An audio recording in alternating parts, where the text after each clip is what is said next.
I gotta give today's movie credit because it's one that lets you know exactly what you're getting just from the title. You know the types of movies I'm talking about. Snakes on a plane, hobo with a shotgun, zombie strippers. The types of movies where you know you're not gonna be confused by the name. I can think of at least 2 things wrong with that title. And then you've got this movie, Shoot 'Em Up. If you guess that it's a heartfelt drama about a man going back to his hometown to reconnect with his dying parents, why would you guess that? It's called Shoot 'Em Up.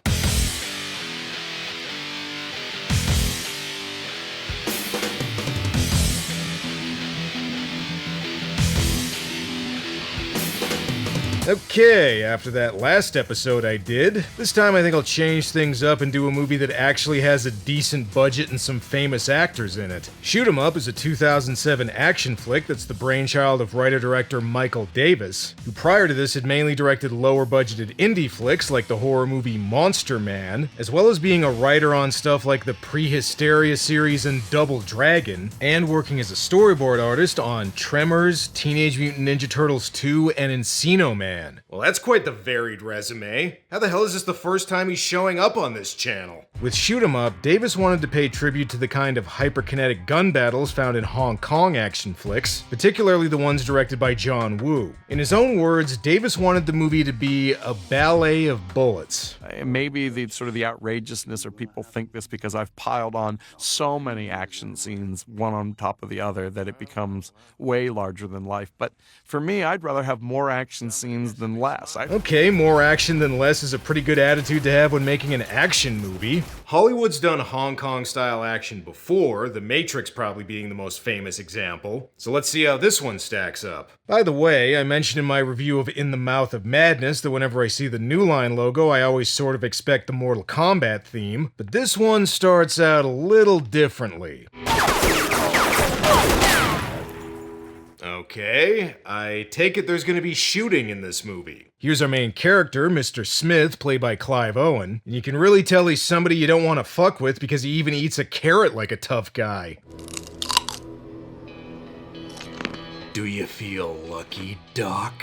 And the movie wastes no time getting to the setup. Smith sees a pregnant lady getting chased by some angry dude with a gun, so naturally he has no choice but to get involved and help her out. I like how simple and direct this is. It's almost like a Double Dragon setup. Oh, some thugs punched my girlfriend in the stomach and ran off with her? I guess we got no choice but to run across town and beat up every person we see. Which is kinda weird because Michael Davis also wrote the Double Dragon movie, and for some reason that wasn't the plot of that one. Instead it was about a magic medallion or something, and the T-1000 and Samantha from Who's the Boss were in it.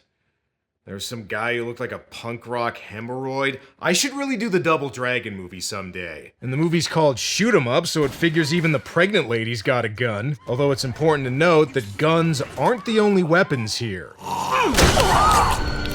See, I told you Smith was somebody you didn't want to fuck with. Eat your vegetables. Admittedly, his one-liners aren't as good, but hey, nobody's perfect. Damn, there's more of them. I knew I should have made a stop at the farmer's market. So yeah, if anybody was expecting this to be serious or realistic, nope. It's all about over-the-top gunplay and action. And if you want to know how over-the-top, instead of Smith doing the standard shoot the gas tank and cause an explosion cliche, he does this. That's right, he uses an oil slick as a slip and slide. Michael Davis said he wanted to include as many creative ways of using a gun as possible and have the hero use his environment, which means we get stuff like Clive Owen shooting out the legs of a table and using it like a ramp. Oh shit, he even killed the opening title.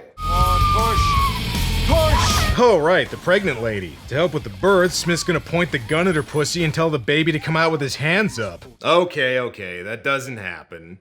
But this does. Yeah, nice job, Smith. Now please tell me you're not gonna spank the baby by pistol whipping it. We're now introduced to our villain, Herz, played by Paul Giamatti. And if anyone's thinking, Paul Giamatti? They got him to play the bad guy in an action flick? Trust me, it works way better than you might expect. Quit squirming and ruining my shot. And bad news, Smith, Herz has a bigger gun than you do. Okay, not anymore. Bravo, Mr. Hero, bravo. Why are you trying to kill this woman? You know, that's a good question. What is going on here exactly? No time to explain that now. Hertz just says that his gun has a thumbprint ID, which means it'll only work for him and his henchmen. And weirdly enough, that's actually a real thing now. Damn, if only Smith had another carrot on him. Okay, that works too. Bad news, the mom's dead, which means Smith's gotta take care of the baby. But if that seems a little dark, the movie quickly reminds you not to take it too seriously when Smith shoots out the letters of this neon sign to say, "Fuck you." Fuck you, you fucking fuckers. To me, though, the real capper to this scene is when after Smith gets away, Hertz also shoots the sign to say, "Fuck you too." Even when the hero escapes, Paul Giamatti has to try and one-up him. Of course, that doesn't mean he's not pissed off. Now, how the heck did this happen, huh? Are you trying to tell me that some bum came to her rescue? Yep, that's pretty much the setup. I won't make this mistake again. Ooh, you should not have said that, pal. I can appreciate that. See? Told you. So as you can probably tell, the rest of the movie centers on Smith trying to protect the baby. I mentioned this was inspired by Hong Kong action flicks. In particular, Michael Davis looked at the scene in Hard Boiled where Chow Yun-fat rescues the baby from the hospital and thought to himself, somebody should make a whole movie like that. One major difference from a lot of Hong Kong flicks though, in this one the villain also gets to make some wisecracks. You know why a gun is better than a wife? Gun doesn't mind if you're shooting blanks? You can put a silencer on a gun. Oh, well that would have been my second guess. Meanwhile, Smith realizes he's not really cut out for single fatherhood and decides to leave the baby at a playground and have somebody else find him. Well, sounds like a good plan. That's what my dad did and I turned out okay. See, look, here comes somebody now. Alright, hang on. He just got here. Maybe somebody else will come along. And don't worry about the baby. Smith's gun fu is so strong that he's able to turn a merry-go-round just by shooting it. Apparently there was an episode of Mythbusters that debunked this. Next you're gonna tell me Hong Kong action flicks aren't 100% accurate.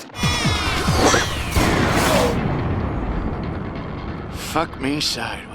Hey, get it? Cause that was a movie Paul Giamatti was in. Only one thing to do now, drop the baby off with some nuns. He can hang out with Daisy from the Super Mario Brothers movie. Wait, hang on a second. I think she might be the naughty type of nun. Oh yeah, baby. Smith, like... Okay, I guess this place is actually a brothel, although I gotta ask, what the fuck is going on here? Does this guy have a craft singles fetish or something? Apparently Smith's here to see Monica Bellucci, so here's hoping he doesn't have an irreversible fetish. Monica plays a prostitute named DQ, probably because people use her tits like a soft serve dispenser. Just tell me what you want, Smith. I want you to take care of this baby for a while. That makes sense. She's already fully stocked up on baby bottles, and there's probably some diapers in this place too if I had to guess. I don't even know your real name. Who are you really, Smith? Look, if I'm being honest, it doesn't really matter. Smith's fine. I mean, Clint Eastwood didn't always need a name. However, DQ refuses. Her tits are not for sale. Well, to babies anyway. And while we're on the subject of tits, how about a little character moment from Paul Giamatti?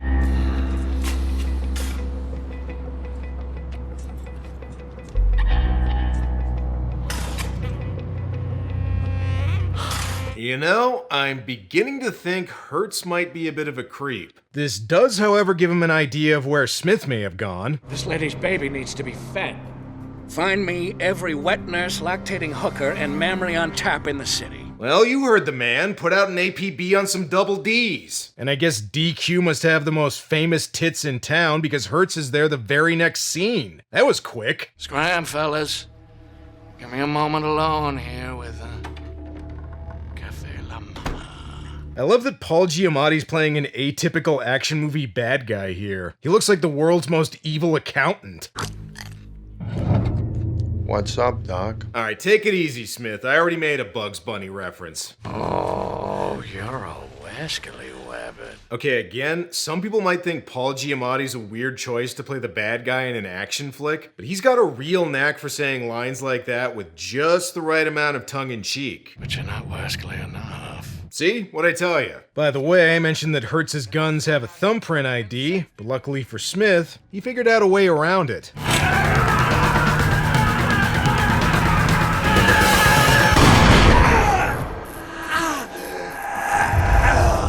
Wait, is Paul Giamatti dead already? We're not even a third of the way through. Nah, he's not dead. He was wearing a bulletproof vest, which probably would have come in handy for his henchmen, but hey, hindsight's 20/20, right? Smith may be a badass, but he does have a bit of a code of honor. For example, he only steals cars from rich douchebags who park in handicap spots. And now that we got some downtime between action sequences, let's learn a little more about him. I can't go to the police. Why not?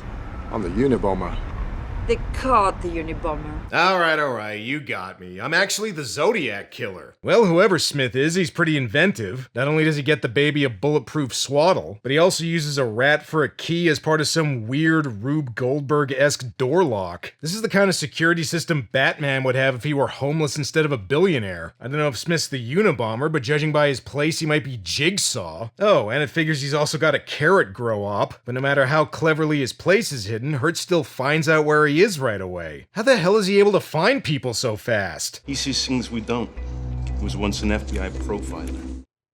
Okay, sure. Good enough for me. Forensic behavior consultant. Yeah, whatever. You know stuff. Got it. Meanwhile, Smith makes a discovery about the baby. Look, lame-ass politician rants about gun control. He cries. Okay, well, maybe he just really believes in the Second Amendment. Switch to this channel with this heavy metal music. He shuts up. Okay, so he's a baby headbanger. Instead of Twinkle Twinkle Little Star, you can lullaby him to sleep with Angel of Death by Slayer. They better hurry, though. By the looks of it, Hertz has assembled every goon in... well, I think this is supposed to be New York, but they're clearly in Toronto. Anybody know what a Jimmy Cagney love scene is? Is that where he shoves a grapefruit in a chick's face after coming in it? That's where Cagney lets the good guy live. No, I'm pretty sure my answer's right. One upside to the kid liking metal, it means every action scene comes with a hard rockin' soundtrack.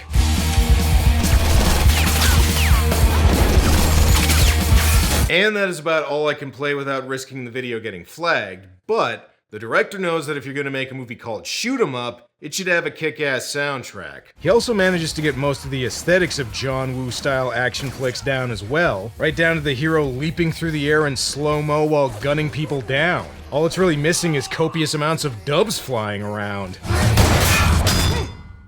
Of course, there are some original touches here, too. Not only that, but this is one movie that really captures the ridiculously high body count and non-stop carnage of a shoot-'em-up video game, too. Why couldn't the real Max Payne movie have been more like this? My God, do we really suck?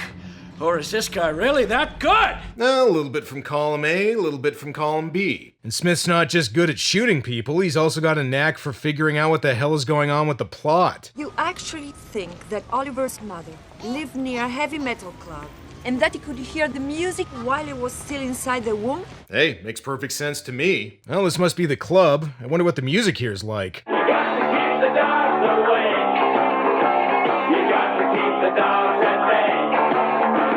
I guess I should have figured this movie was filmed in Canada. And apparently it's staffed by bootleg Marilyn Manson. And to get some information out of him, DQ grabs him by his holy wood. Don't mess with me. You ain't got the cojones. Ooh, shouldn't have said that, pal.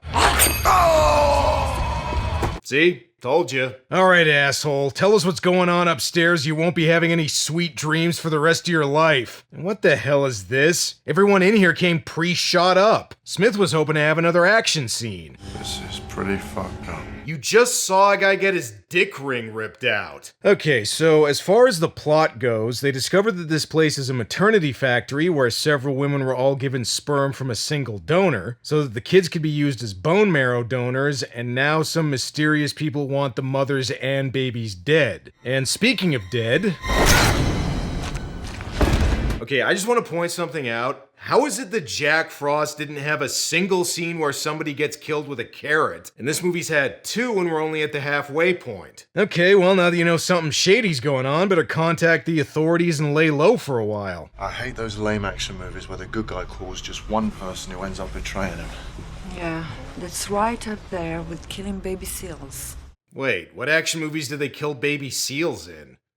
Well, maybe some Steven Seagal ones. Well, nobody is shooting here, so I guess we'll just have to sit and have some character development. You bring me this child, and you never even think to ask me what happened to my own child. Yeah, but that's mainly because I don't care. It's not really that important to the plot.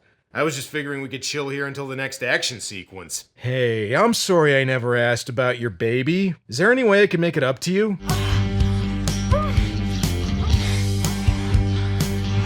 Okay, that works. And if you needed any more proof of how badass Smith is, watch this. That's right, he can bust a nut and a cap in your ass at the same time. Talk about shooting your load.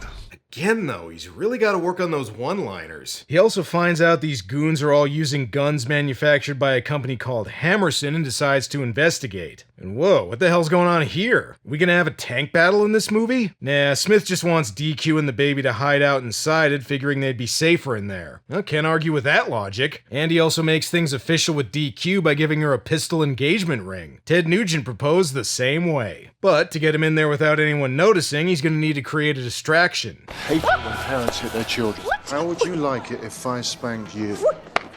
Well, according to the director commentary, this lady was actually really excited to get spanked by Clive Owen, so turns out a whole lot. It's not funny! Okay, now that DQ and the kid are safe, Smith makes his way to the Hammerson factory where we see Herz is working with them. Hammerson's played by Canadian actor Stephen McHattie, who's another underrated movie bad guy. He's like if Willem Dafoe and Christopher Walken stepped into a teleporter and created the ultimate slime ball. Herz, you know why people in this country love guns? Because America is a land of opportunity. You're Canadian. I'm hoping you're not just a pussy with a gun in your hand. No, I'm not.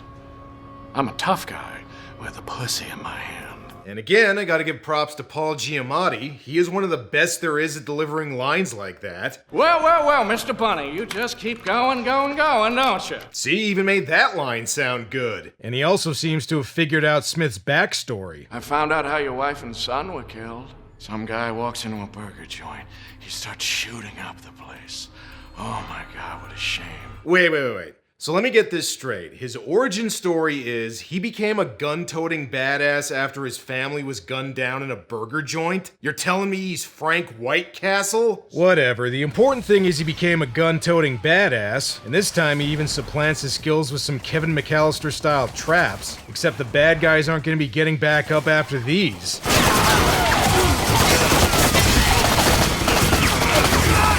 Keep the change, you filthy animal. Oh, and remember when I said this movie successfully emulates the over-the-top violence of a video game?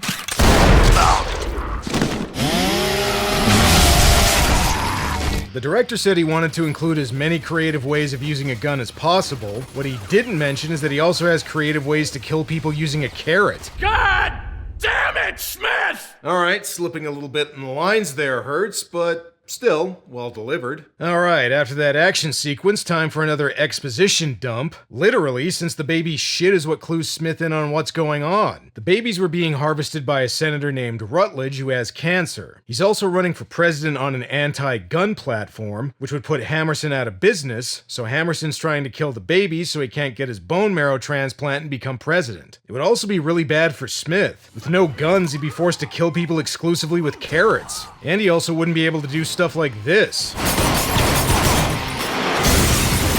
Jeez, ever hear of a taxi, asshole? You know, I was wondering when we were gonna get a car chase in this movie. You can't have a balls-to-the-wall action flick without a car chase. Another thing I should mention, Michael Davis insisted that there be no explosions in the movie and that the action should concentrate exclusively on gunplay, which is something I didn't even really notice up until this part. I don't know, it just feels really weird to not see any cars explode in an action movie, even if that's technically more realistic. Ah, wait, did I say realistic? I'm sorry. This next part'll fix that.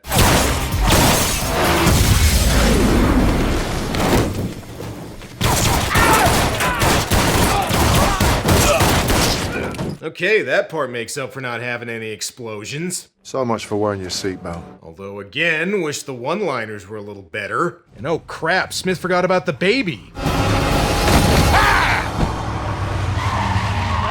Alright, you can still fix this, Smith. Just steal another baby from an orphanage and hope the DQ doesn't notice. It's okay, though. Turns out that's not a real baby. What in the hell is that? An out-of-nowhere plot development, that's what. Smith can make realistic baby robots? The important thing is, the baby's okay and Smith stocked up on more carrots. He also arranges a meeting with Senator Rutledge. I owe you my life.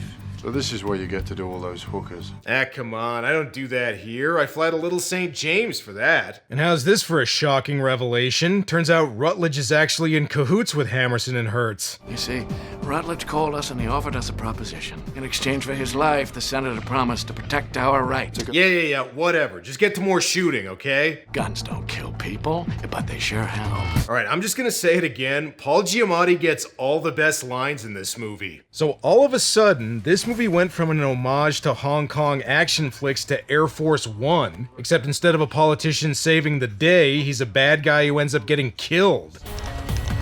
Then do it. Ooh, you should not have said that. Let me regain some honor with my honor. See? Told you. And hey, you know one way we can make this even more outrageous? That's right, with a green screen skydiving sequence. I gotta admit, I think I'd like this part better if it wasn't so obvious everyone was in front of a screen. I know this is a cartoonish, over-the-top movie, but I'd prefer it if this looked more realistic. After all, Hong Kong action flicks were famous for using real stunt work over special effects, even if that meant seriously endangering the actor's safety. Still though, Clive Owen apparently spent 4 full days strapped to a harness to make this scene, so kudos to him for doing that. Besides, this part still has some entertaining kills. Alright, you killed Rutledge and most of Hammerson's men. Now time for a quick nap and then you can check on DQ and the baby. But wait, didn't Hertz already know where his place is? Don't move, Mr. Hero. Damn, I knew I should have changed the locks and gotten another rat. I love that even though they technically don't need the baby anymore now that Rutledge is dead, they still want Smith to tell him where it is anyway because, hey, they are the bad guys. Plus, I think Hertz just really wants to torture Smith. You know how I'd break your finger? I don't know, with a carrot probably? I'd kick you in the ass. Okay, I don't really get it, but whatever. Meanwhile, looks like Paul Giamatti's busy auditioning for a Dr. Giggles remake. And now that I think about it, that could work. Shit, how is Smith gonna get out of this? Okay, switch from a carrot to a scalpel, which is a step up. But let's not get it twisted. We all know what Smith's first love is. Gun's just fucking great, Hammerson. Yeah, that's right. The movie's called Shoot 'em Up, not Slice 'em Up. One problem, though, Hertz just broke his trigger finger. Hey! Who's a hot shot now, huh? Okay, with the way the movie's gone so far, I wouldn't be surprised if Clive Owen killed Paul Giamatti by pulling the trigger with his dick. Nah, that doesn't happen, but he does find another way to kill him. I am dead on about who you are, right? Say that again. I said I am dead. Stop. Ooh, shouldn't have said that, pal.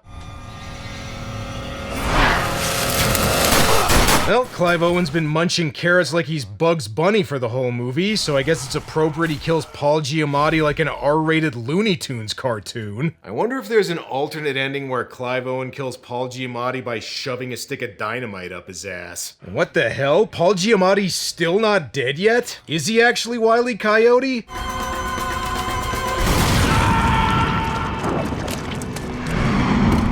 It's only a flesh wound. What I really hate is a pussy with a gun in his hand. No, I'm not. I'm a tough guy with a pussy. Wait. Well, now that the bad guys are dead, Smith can meet back up with DQ. Figures she'd be working at a place that's shaped like a giant tit. And so the baby is safe and Smith's reunited with DQ. The end. I'm just joking. The movie's called Shoot 'em Up. They can't end it without some violence. All right, this is a robbery! Empty the drawer, all of it! You know what I hate? Shut up and sit on this, asshole! Ooh, shouldn't have said that, pal.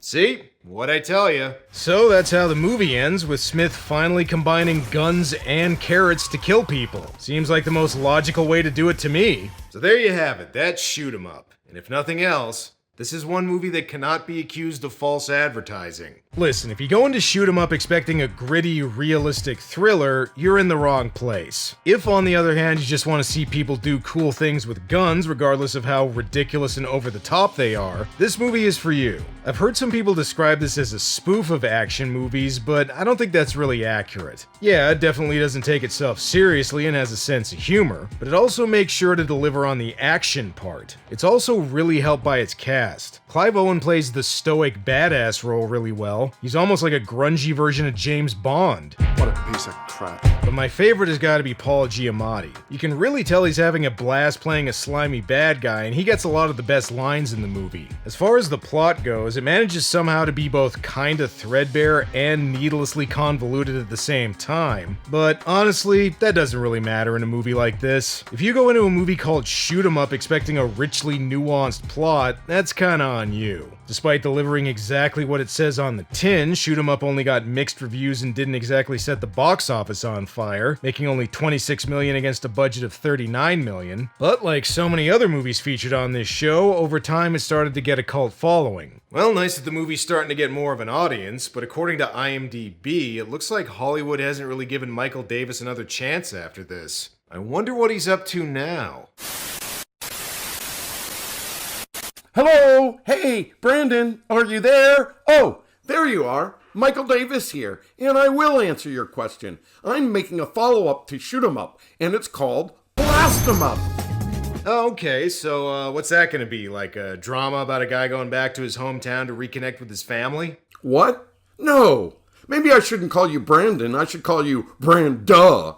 Blast 'em Up is an animated sci-fi action movie. Animated? Why are you doing it animated? That's a great question. Here's why. Cue dramatic music.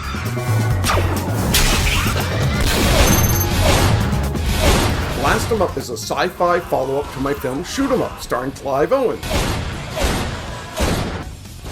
I want to take the super clever gunplay that's in Shoot 'em Up and put the same cool, crazy, imaginative action into a futuristic world.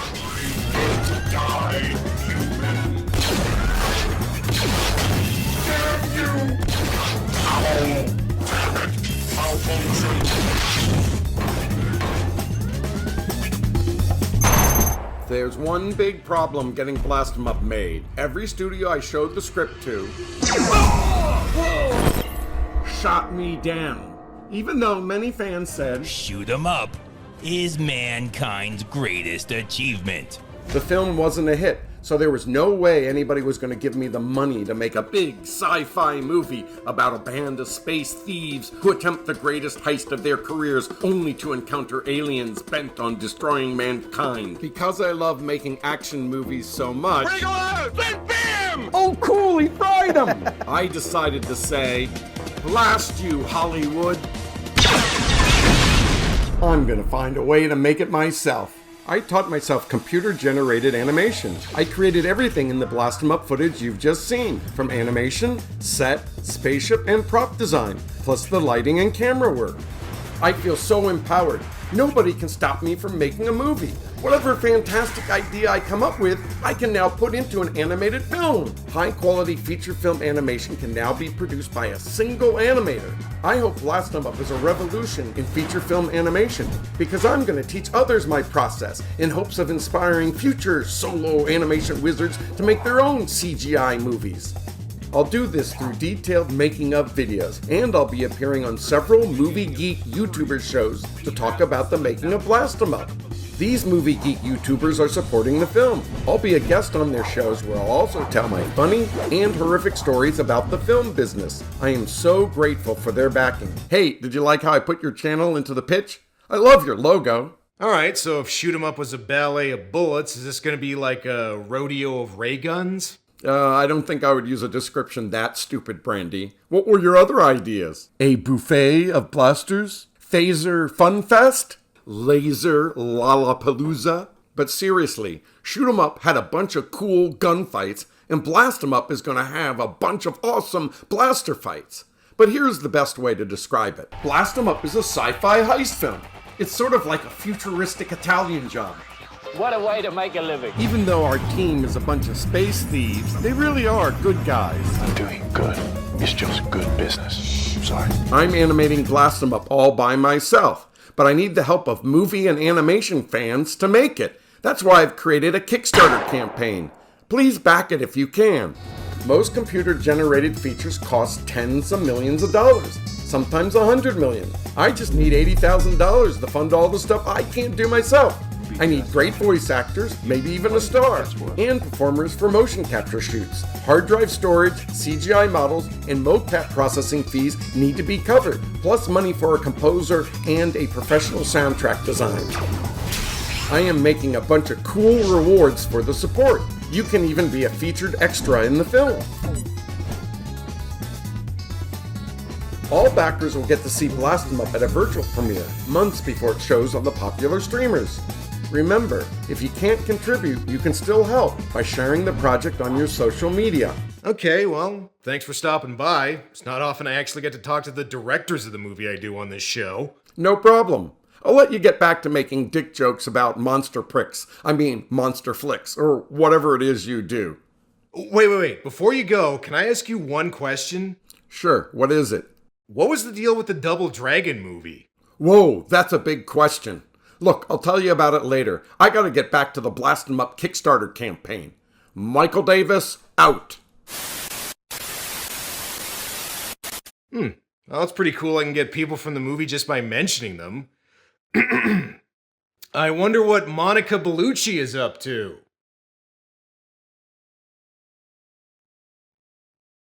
Alright, well, it was worth a shot.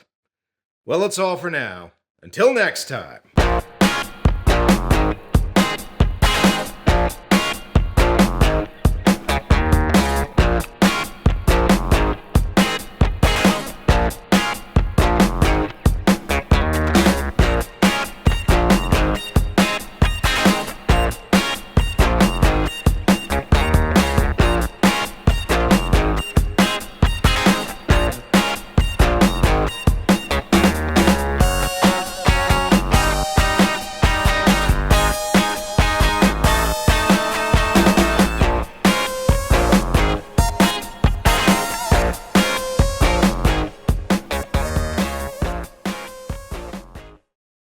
What is it?